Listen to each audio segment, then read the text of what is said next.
Disclaimer: CPT symmetry. Everything in our universe obeys the same physical laws if the charge, wave function sign, and time are flipped. JKR symmetry. Everything in Harry Potter's universe is owned by J.K. Rowling. Chapter 66. Hermione? Hermione? The shout drew attention to the youngest girl from the Beauxbatons delegation, and much of Hogwarts' attention was diverted from Victor Crumb to the return of her own native daughter. Many of the students didn't recognize her at first, but most of her acquaintances soon did, and the whispers ran up and down the lines about her surprise appearance. Certain Slytherins scowled, but most of them were eager to see her. Hermione herself spotted her friends from the sound of their shouts and walked towards them with a smile on her face, but she was nearly bowled over when Ginny broke ranks and slammed into her. "Oh my God, Hermione, I can't believe you're here!" the little redhead squealed, hugging her tight. "Good to see you too, Gin," she grunted. Ginny could hug harder than Hermione could herself. It must come from her mother, she thought. "Bloody hell, we didn't think we'd see you till Christmas," Ron said as she hugged him and Harry in turn. "What's up? Are you entering in the tournament or something?" "Entering in the tournament?" Hermione said. "Are you mental? I'm not old enough, and I wouldn't be mad enough to enter even if I was. I'm only here for a visit. I'm going back on Tuesday." "Oh, that's cool, I guess." "Oh, it is freezing here." A tall girl with alabaster skin and silver blonde hair came up beside Hermione, pulling a muffler away from her face. "I told you you'd want a cloak, Fleur," Hermione said, suppressing an eye roll. "We've come 15 degrees north in latitude." "You did not tell me that it was already winter here. Ugh, these are your friends, Hermione?" "Yes, these are Ginny and Ron Weasley." "Ronald!" Ron was staring at Fleur slack-jawed. He snapped out of it at once. "Oh, and these two are Fred and George Weasley." She motioned to the twins as they approached. "Actually, I'm Fred, and he's George," George said. "Don't listen to them. He's George, and he's Fred," Hermione said, without missing a beat. "And, of course, this is Harry Potter. Everyone, this is Fleur Delacour, from my Arithmancy class." Fleur shook Harry's and Ginny's hands in a friendly enough manner, but she seemed a little warier of the Weasley boys. Probably rightly, to be honest. "I am pleased to meet you," she said. "Hermione has told me much about you." "Only good things, we hope," Fred said. "You she said not to eat or drink anything you offer. The rest of you she speaks well. Pardon, Hermione, we must join the rest of our classmates." The students all filed into the castle. Hermione sighed wistfully when she saw the Hogwarts Great Hall. It had a certain medieval charm to it. "It was built in the 10th century," she explained to her classmates quietly. "Similar magic to Beauxbatons, but an older style. Each house has its own table." There was no dedicated table for the visiting students. They were instructed to sit wherever they liked. The Durmstrang students sat at the Slytherin table. No surprise there, while most of the Beauxbatons contingent opted for Gryffindor after Hermione took her seat with her friends. She waved to Luna warmly along the way. She could tell she really stood out with her blue robes and green coat amid a sea of black with red trim, but she didn't care as long as she got to talk to her friends again. "It's great to see you, Hermione. How do you get back here? We thought you were gone for good." "I have Madame Maxime to thank for this. She's wonderful. She could tell I was missing Hogwarts, so she spoke to my parents and asked their permission for me to visit for Halloween. She said I would come in with the Triwizard entrance today and help them get acquainted with Hogwarts, and then I'll be taking a portkey back on Tuesday morning." "You came for Halloween?" Harry said in surprise. "Hasn't that been the most dangerous night of the year for the past 3 years? I'm surprised your parents let you." "Yeah, me too, but they know how much I was missing this place too.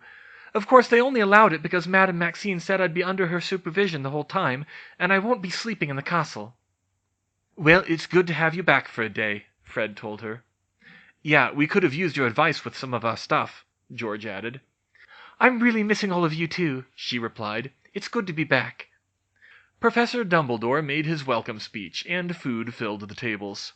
Hermione waved to Professor Vector from across the hall, and she smiled broadly at her, as did Hagrid beside her. "Whoa, freaky food," Ron said, seeing the international selection. "What's this one?"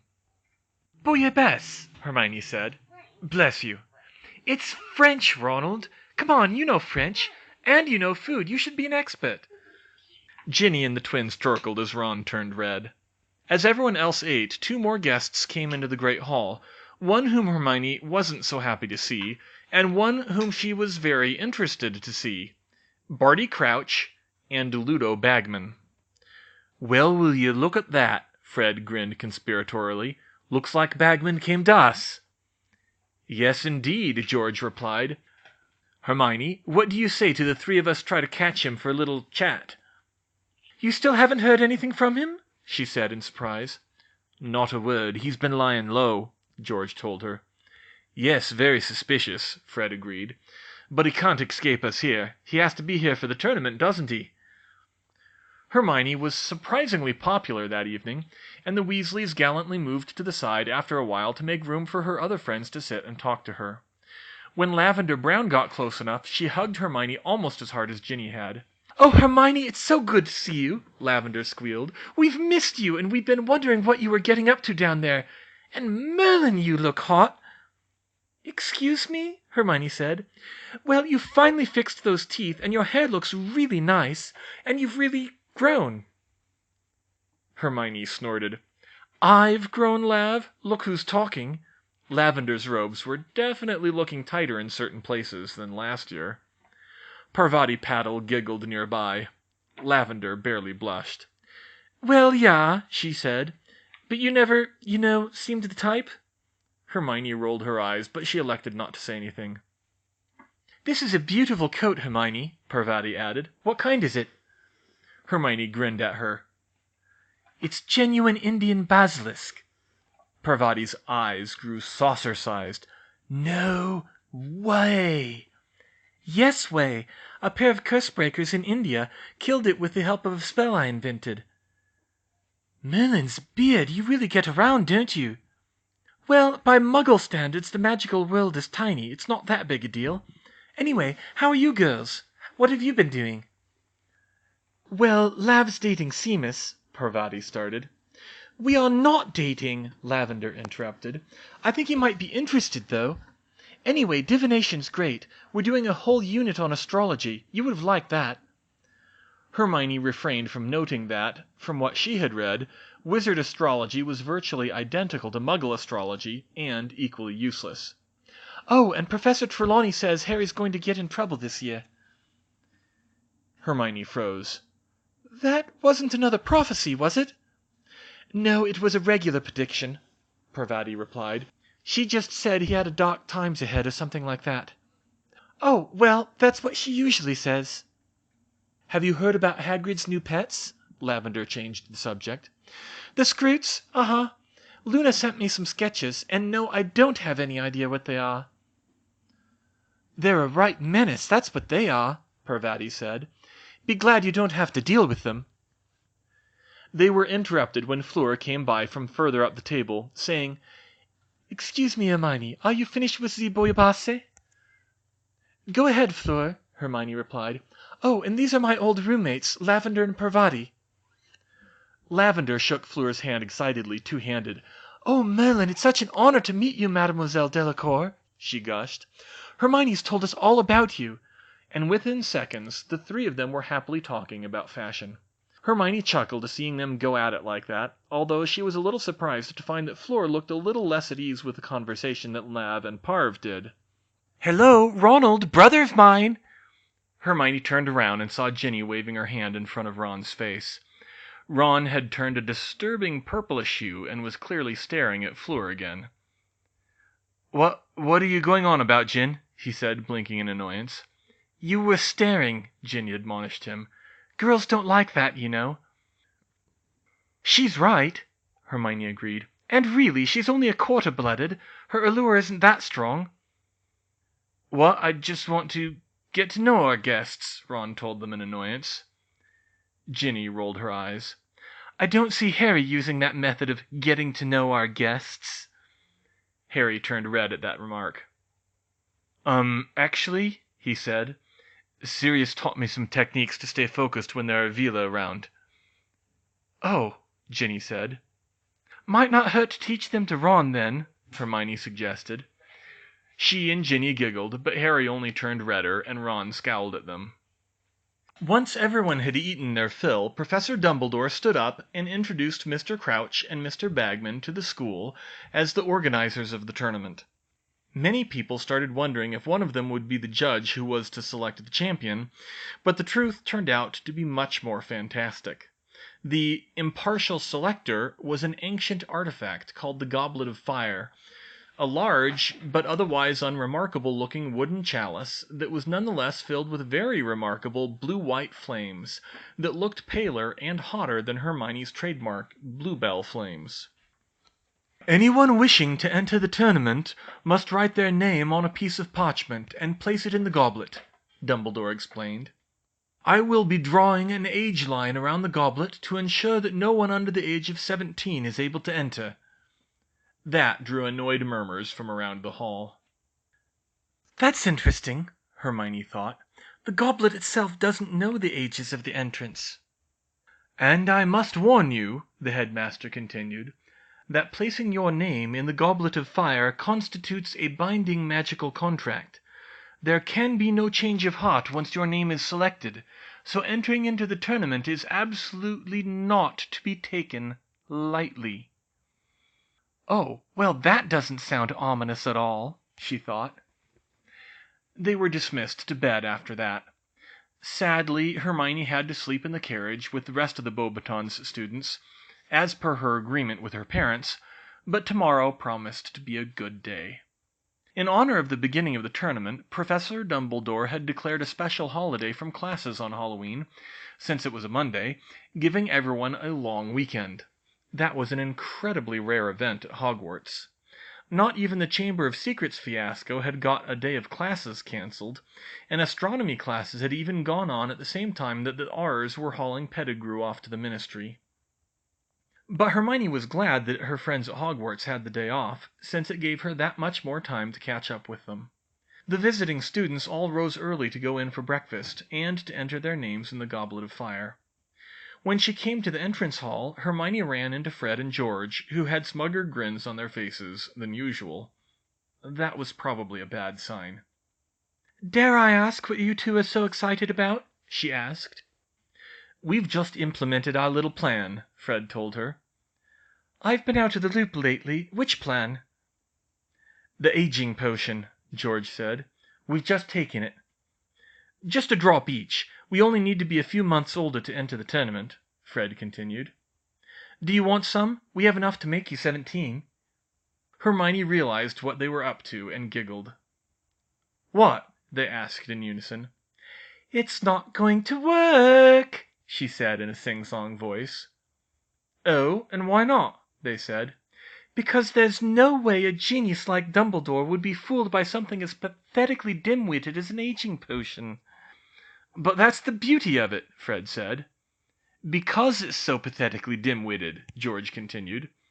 "Dumbledore will never think of it," they said together. Hermione rolled her eyes. "Of course he will. If I were drawing an age line, given that we're in a school and not just anybody can come into the building to start with, I'd add some runes to cross-reference students' names with the school records to check their actual birth dates, just in case someone tried to fool it by any means, including an aging potion. And Dumbledore's smarter than I am, so I'm sure he came up with something similar, if not better." The twins gaped at her in mock astonishment. "Dumbledore smarter than Hermione Granger?" George said. "Inconceivable!" they said in stereo. "We'll just see how smart Dumbledore is, shall we?" Fred said. He waved to Harry, Ron, and Ginny across the room, then walked right up to the age line, paused as every eye in the entrance hall turned to watch them, and hopped across it. For a split second it seemed that they'd beaten the line, but then there was a sizzling sound, and they were blasted away from the goblet, landing at Hermione's feet and suddenly growing luxurious Dumbledore-esque beards. "I warned you," Hermione said, crossing her arms amid peals of laughter from the entrance hall. "As did I." Professor Dumbledore came out of the Great Hall to greet the crowd. "And I do appreciate your faith in me, Miss Granger." Merlin, that man heard everything. "Perhaps you would like to escort these two to the hospital wing. Madame Pomfrey is already tending 2 other students who attempted the same ploy." "I'd be happy to, Headmaster," Hermione said. She helped Fred and George up, threw one arm around each of their shoulders, and pulled them along to the grand staircase.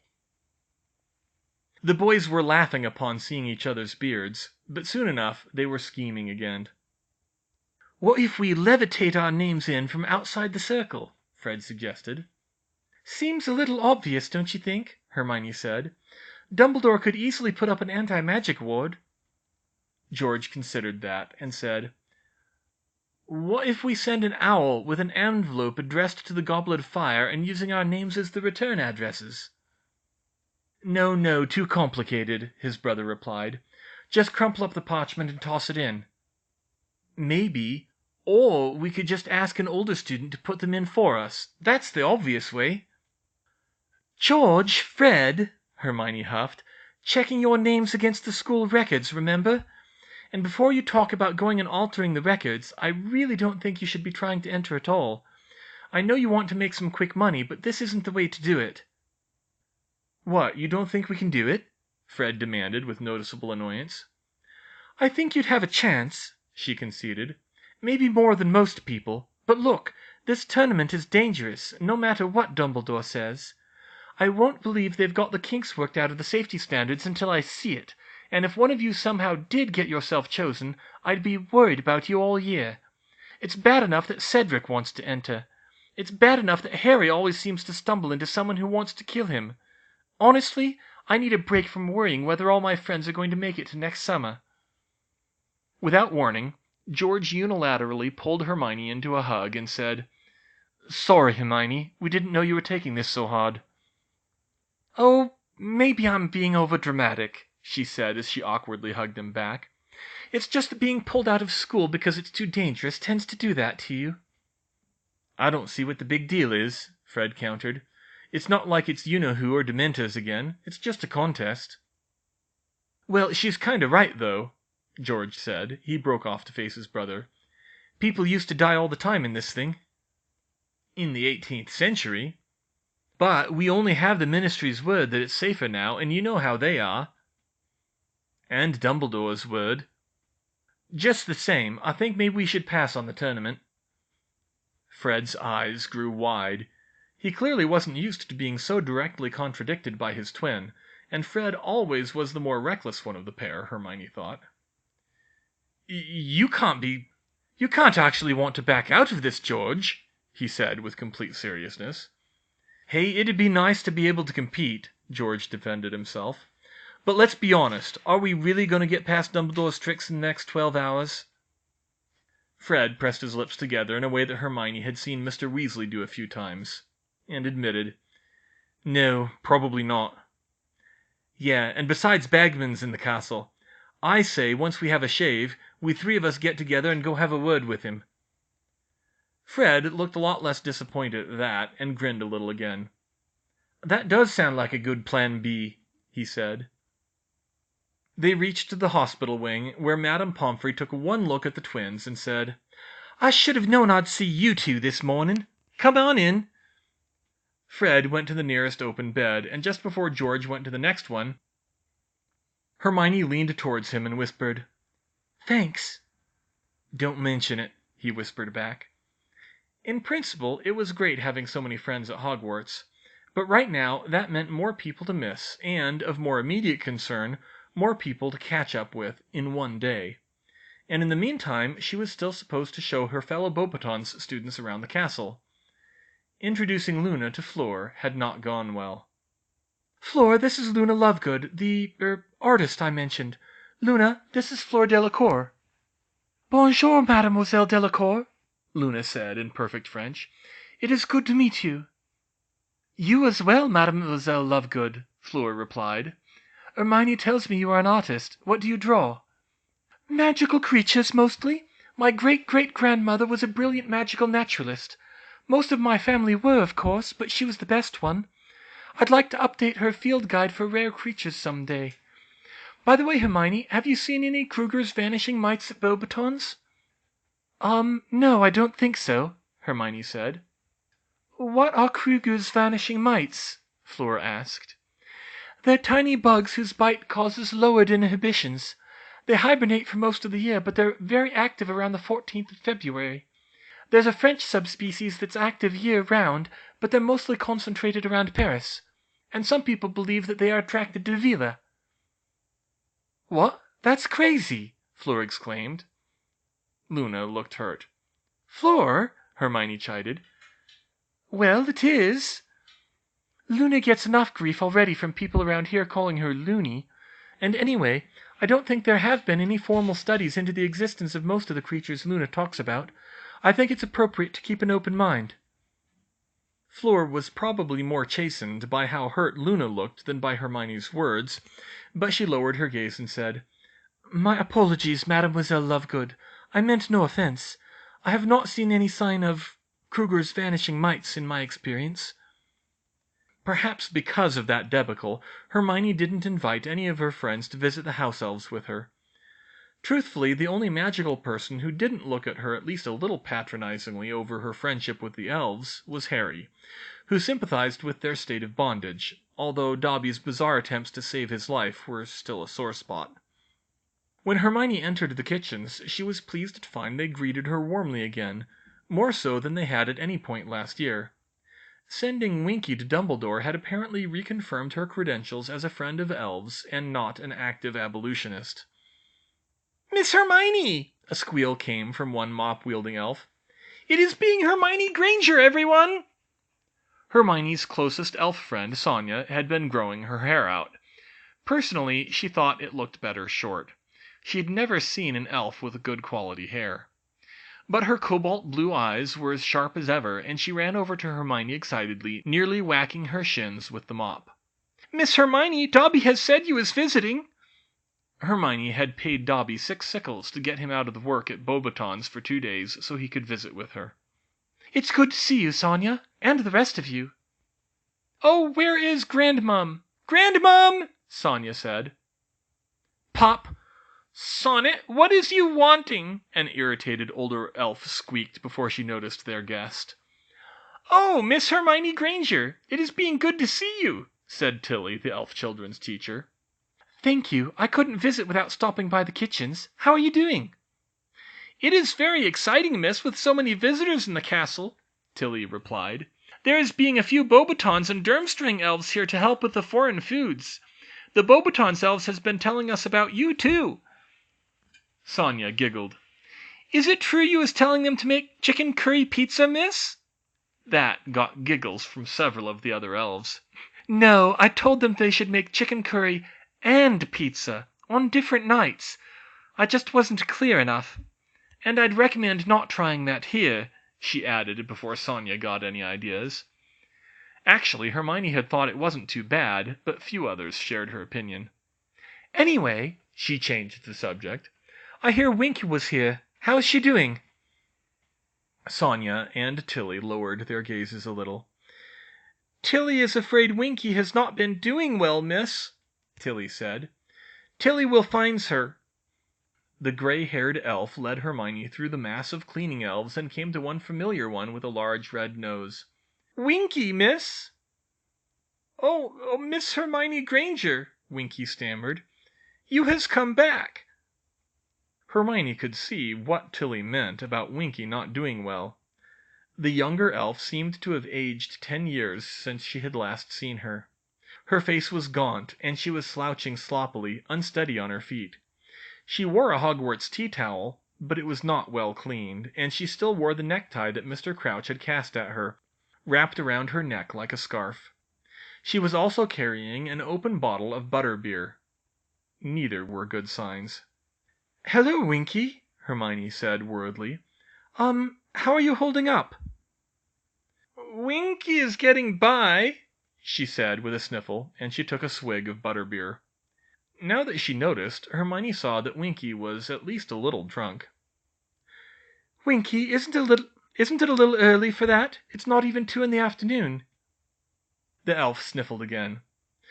"Miss Hermione Granger cares very much for Winky." Her eyes started to tear up, and she wiped them with the necktie. "Winky tries to be a good elf."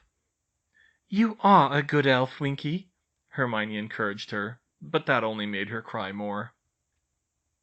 "Miss Hermione Granger," Tilly whispered, "please come away. There is being nothing you can do." "But, please, miss." Hermione reluctantly went back from Tilly. "How much of that stuff has she had?" she asked. "Butterbeer's not that strong." "It is being strong for elves, miss." "Tilly, I don't understand. What's wrong with her, and why is she still wearing that tie? She's a proper bonded elf again." "Winky is hoping her old master will take her back, miss. She is saving the tie for him.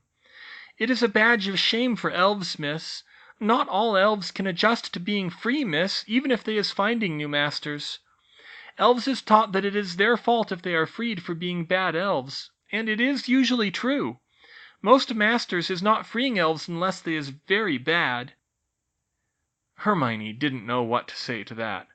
She supposed maybe it was true what they said, that you couldn't help someone who didn't want to be helped. At least not all the time. Tilly led her back to Sonia, who was not speaking to Dobby, and shaking her head in disbelief.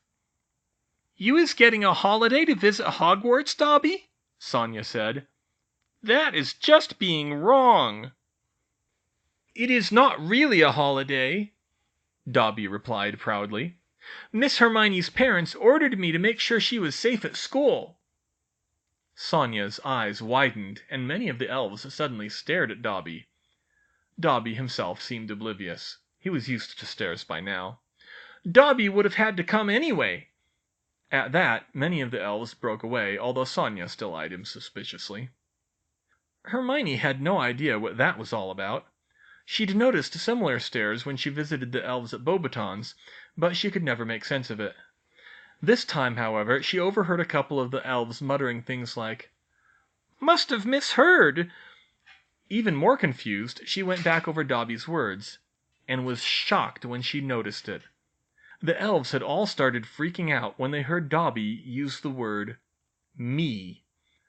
Now that she thought about it, she didn't think she had ever heard any other elf use the word me, and even Dobby had only started this past summer. They used I, but even that less than half as much as a human. It wasn't surprising in a bred servant race, sublimating their individuality into the identity of their masters, or something complicated and psychological like that. Dobby had just put his weirdness on display to them again. But what really warmed Hermione's heart was that he looked as if he was proud of it.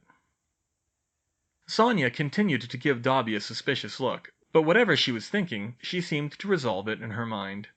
She said, "Sonia is still thinking you as a mad elf, Dobby, but it is good to be seeing you and Miss Hermione again." To be honest, Hermione was avoiding her Arithmancy study group, or, rather, Cedric in particular. She really didn't want to try to get through the same conversation she'd had with Fred and George with her friend who had already entered, and whom, she was forced to admit to herself, she really did have a crush on. She'd rather catch him tomorrow morning, when it was decided one way or the other. Of course, the odds weren't great that he would be chosen, so she was probably worrying too much. But the highlight of her day was tea time, when she paid a visit to Septima. Little Georgina was there too, and Hermione enjoyed regaling her with tales of Beauxbatons. "Well, Fleur isn't the only pot vila in the school. There aren't many, but there are quite a few more students who aren't full-blooded humans there than at Hogwarts," she explained as part of one of the incidents involving Fleur. Come to think of it, those incidents were disproportionately romance-related. "Full-blooded vila are almost exclusively homeschooled, but I know there's at least one hag there, and 2 vampires. Both of them have to take dietary potions to attend, though, so they don't cause much trouble. Anyway, Sylvie and Fleur don't like each other, because of some Vila clan feud that I really don't understand, and it apparently really hit a nerve when they were assigned love potions in potions class. Madame de Cote really dropped the ball there, and no one's really sure what happened, but it ended with both of them shoveling out the Abraxan stables that night, and several unexpected relationships being exposed among the 7th years." Actually, Hermione had the misfortune to know a few more details than that, but Georgina was already wide-eyed enough, and Septima gave her a warning look, so she didn't share them and quickly changed the subject before the younger girl could ask any more awkward questions. But most of the stuff that goes on there just isn't so weird, she said. I was surprised how much I enjoyed magical creatures down there. We did a big unit on tending the Abraxans. How they got us here in one piece with as much whiskey as they drink, I'll never know. So what about you, Georgina? How's Slytherin treating you? Well, I think it's a good house, Georgina said. Some of the older people are annoying, but I like all my roommates. And I made friends with Astoria Greenglass. She's a second year. That's nice. No one's giving you any trouble, I hope? Not that I would expect it, but... No, she said, a little too quickly. I mean, they talk, but that's it. They talk? Hermione asked. She knew that being friends with a Muggle-born would have certain Slytherins looking down on someone like Georgina. Georgina lowered her gaze, her dark hair falling into her eyes. Sorry, Hermione, but we kind of have a rule. Problems in Slytherin stay in Slytherin. Oh, I guess that makes sense, she conceded. Slytherin always seemed to have a united front compared with the other houses, especially given how unpopular they were. It's okay, Georgina. I can respect that. Except I would strongly encourage you to speak up to your Aunt Septima if it involves Draco Malfoy in any way. He could be downright dangerous. Oh, he wouldn't do anything to me, not with Aunt Septima being a teacher. The younger girl paused, though, for a moment, then whispered conspiratorially, But he's the most annoying one, though. He complained a lot last night about you being back. Of course he did, Hermione thought. Other than Malfoy, though, Georgina seemed to be settling in well and enjoying her classes. She still didn't know what her life's ambition was, but Septima assured her that she had plenty of time to figure it out, even as a Slytherin. After about half an hour, Septima dismissed Georgina so that she and Hermione could talk about something a little weightier. Abstract algebra. So these symmetry groups are very nice to describe the geometry of shapes in multiple dimensions, Septima said, remembering Hermione's most recent letter. But I still don't see how it applies to spellcrafting. All right, I've been thinking about this, Hermione replied. Don't worry about the physical geometry. This is about the underlying logical structure. Think of it this way. Most spells have a counterspell. We normally think of spells in terms of inverse functions with power series or Fourier series, or sometimes in terms of canceling the magical energies. But you can also think of the two spells as a pair or group of spells that for our purposes are on an equal footing. Each one reverses the other. With me so far? Fair enough, Septima said. Good. In group theory terminology, it's actually like the group of the integers. It's a little more complicated, but you can build a toy model where each application of the spell moves you one space forward on the number line, and the counterspell moves you one space back. But that's not the only way it has to be. Take the Da Vinci charm, for example. The Da Vinci charm was a joke spell that made all the writing in a book turn backwards. The Da Vinci charm reverses itself. It is its own counter-charm. That's a completely different logical structure from the spell-counterspell paradigm. In group theory terminology, instead of an infinite group like the integers, it's a group of only two elements. It would be only one, but you also have the identity element, which is not casting a spell at all. So you think there may be arithmetic differences between the two types of spells? Septima wondered. No, I hadn't thought of that. It's a good idea, though. But I was thinking of a few cases where there are more complex logical structures. Such as? Well, there's not much in the literature, but I found one simple example. It's related to the color change charm. Normally we use color change charms based on heraldic colors. She drew a hexagon on a piece of parchment and labeled with the letters ROYGBV. But there's also a color wheel charm that rotates the colors of the target around a 6-point color wheel, so red to orange, orange to yellow, and so on. I've heard of it, Hermione, Septima cut her off. Right, she said, blushing a little. And what happens if you cast that spell 6 times? You wind up back where you... Ah, I see. That's a different logical structure. Exactly. And what's more, it's an incomplete logical structure. That spell, and multiple applications of it, form a cyclic group of order 6. But the symmetry group of the color wheel is the dihedral group of order 12. Theoretically, the color wheel charm points to the existence of 6 color switching charms based on reflections of the color wheel. She drew a line through the hexagon to indicate the reflection. So this one would swap red and purple, orange and blue, and yellow and green. She drew another line. This one would only swap orange and purple and yellow and blue. It leaves red and green alone. And then there are 4 more based on the other possible reflections. She drew in the other 4 lines. Septima was starting to get an inkling of what Hermione was driving at with this technique, and it looked like it could be a surprisingly powerful innovation. "So, if I understand this," she said slowly, "you're saying that purely from this theory of symmetry groups, you've deduced that it's possible to derive 6 new spells from this one?" "Yes, that's it," Hermione said brightly. "Obviously, this example is just a curiosity, and before you ask, I'm still working out the details. But I'm hoping I can find useful group structures in some of the more standard charms, if only in the arithmetic expansions and not the effects. If that pans out, it could be useful to invent a lot of new spells, and those are only the applications for charms." This could be big, Septima realized, and she wondered how she had missed it before. Hermione was being modest again. It was true that Septima couldn't think of any other good candidates for this analysis off the top of her head, but if it worked the way the girl was hoping, it could lead to inventing whole new classes of spells. "What do you mean by only the applications for charms?" she inquired. Hermione suddenly looked a lot more nervous. "Yes, well, to be honest, I'm a little scared to apply it to Transfiguration." "Scared?" she said in surprise. I know that delving into the deeper aspects of magic can be disturbing at times, but I've never known you to have that problem." "It's not about the magic, though. It's about the physics." "How so?"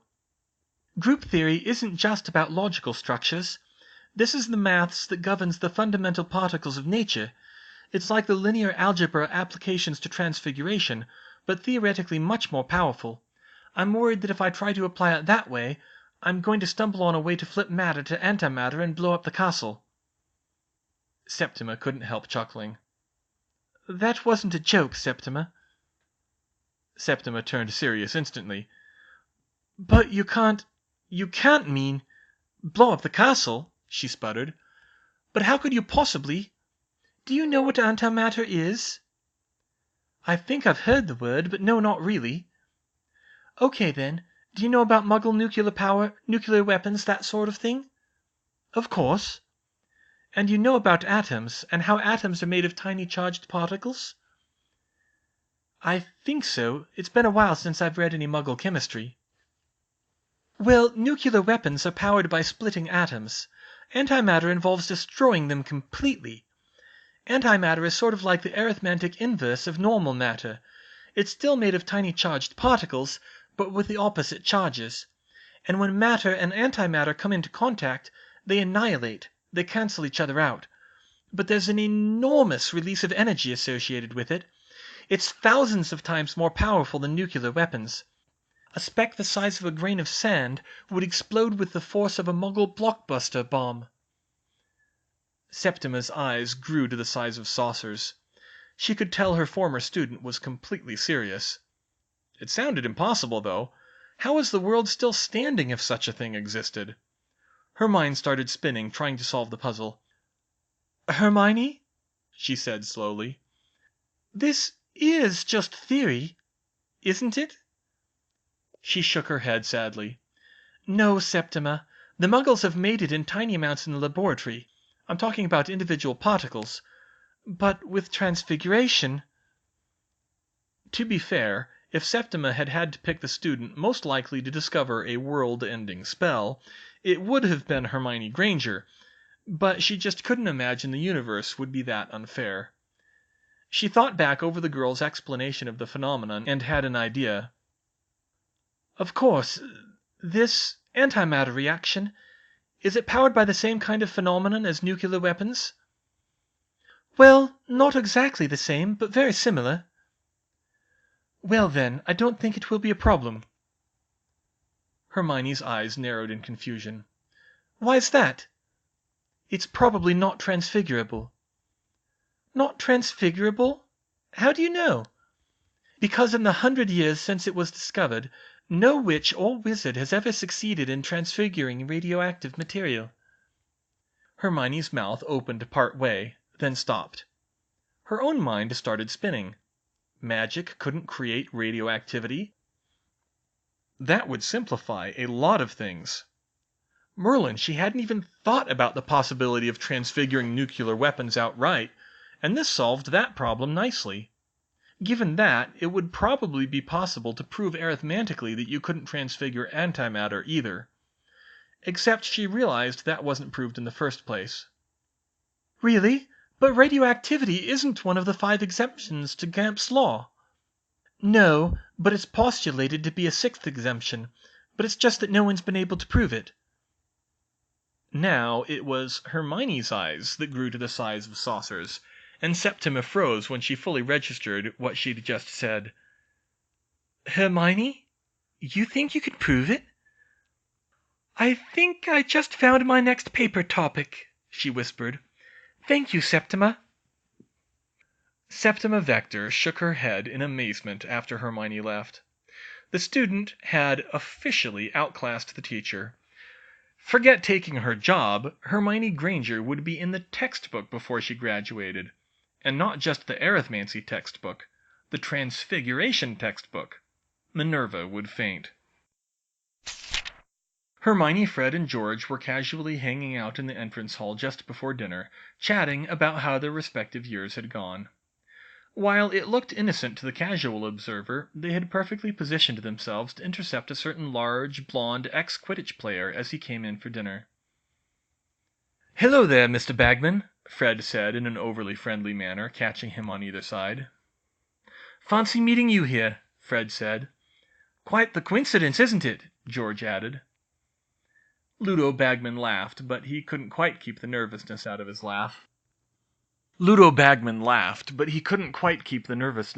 voice. Hello, boys," he said, turning to each side and looking for a way out. "I suppose it is a coincidence. Say, should be a great feast tonight, am I right? Better get to it." He took a big step forward, but he was cut off when Hermione stepped in front of him, standing out brightly in her pale blue robes. "Good evening, Mr. Bagman," she said, trying to mimic the twins' grins. "Evening, miss," he said cheerfully. "I'd love to stay and chat, but I really must be going." "Now hang on, this'll only take a minute," the twins said. "You never answered our letter." "We've been worried about you." "We've been wanting to talk, but it's awful hard to get a hold of you." Now, boys, you can see I'm alive and well, so there's no need to worry. I don't think we have any business." "Well, there is the small matter of 460 gallons, 3 sickles, and 27 nuts you owe us," Hermione said. "You paid us off in leprechaun gold, if you recall. I'm sure it was just an oversight, though. Things were pretty chaotic that night." Never mind that you paid us before things turned chaotic, she thought. "Did I now?" he said, his voice jumping a couple of pitches. Well, terribly sorry about that. I'll get on that right away. I'll have my people contact your people, and we'll work something out." And before they could protest again, he pushed between Hermione and Fred and entered the great hall. "Well, that went well," Hermione said. "We don't even have people." But she still smiled when she saw the great hall, reliving fond memories of... No, actually, she didn't have any good memories of Halloween at Hogwarts. But the decorations were always beautiful, and maybe this year would be different. Please? Although it might have been too late already, given the weirdness that was now sitting next to a disturbed-looking Septima. "Hagrid? What happened to him? What is he wearing? What did he do to his hair?" Hagrid was wearing something that looked like a brown suit made of furs, and a yellow and orange checked necktie. He looked more like a bear than a man in that monstrosity. His hair was slicked down in 2 big bunches with something that was definitely not hair gel. "Is that axle grease?" It wasn't just the fashion nuts like Lavender and Parvati who were staring. A large fraction of the school was aghast at Hagrid's fashion faux pas. Something was definitely up with him. Hermione couldn't be certain what, but when she followed his gaze, she got a pretty good idea. Madame Maxine. It wasn't surprising when she did the maths. It was entirely possible that Madame Maxine was the only woman Hagrid had ever seen who was his own size. It must be a lonely life for both of them, when she thought about it like that. But if he thought he was going to impress her with that get-up, he was setting himself up for disappointment.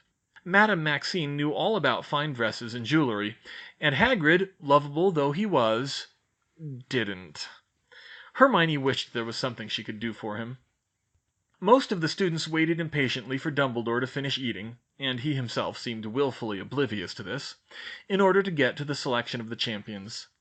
At last, though, the food was cleared away, and Dumbledore, Professor Karkaroff, Madame Maxine, Mr. Crouch, and Ludo Bagman stood and clustered around the Goblet of Fire. Dumbledore had just explained that the champions were to come forward and go into the back room to receive instructions, when the brilliant blue-white flames of the goblet flashed bright red and spat out a charred piece of parchment. Dumbledore caught it in one hand and read it off. "The champion for Durmstrang will be Victor Krum." Loud cheers of a disproportionately female tone erupted from the great hall. Hermione clapped politely. Of course, the star athlete would win. "The champion for Beauxbatons will be Fleur Delacour." The cheers carried a disproportionately male tone this time. Hermione clapped more enthusiastically for her sort of friend, even if she was worried for her safety. Fleur was no surprise either. She was at the top of the 7th-year class. "The champion for Hogwarts will be Cedric Diggory." The applause from the Hufflepuff table was thunderous. Hufflepuff so rarely got first billing. Hermione barely noticed the moans of displeasure from her Gryffindor friends. That was unexpected, and not good in her opinion. Her breath caught as Cedric strode forward, looking so carefree with that enchanting grin on his face, and "Get a hold of yourself!" Cedric was a surprise in this. Sure, he was at the top of his class, but it was the 6th-year class, and Hermione was definitely worried for him. If there was any way she could help him, maybe invent a few new hexes, maybe even curses, and send them to him. Yes, she would try that. It had certainly been an exciting evening, but after that Hermione was quickly feeling ready for bed. But then the goblet's flames turned red a 4th time. It took longer to finish this time, as if it were malfunctioning somehow. Finally, it spat out a 4th scrap of parchment, and Dumbledore caught it in midair. His face was grave when he read it. The old wizard cleared his throat and read out, "Harry Potter." Thud! That was the sound of Hermione's forehead hitting the table.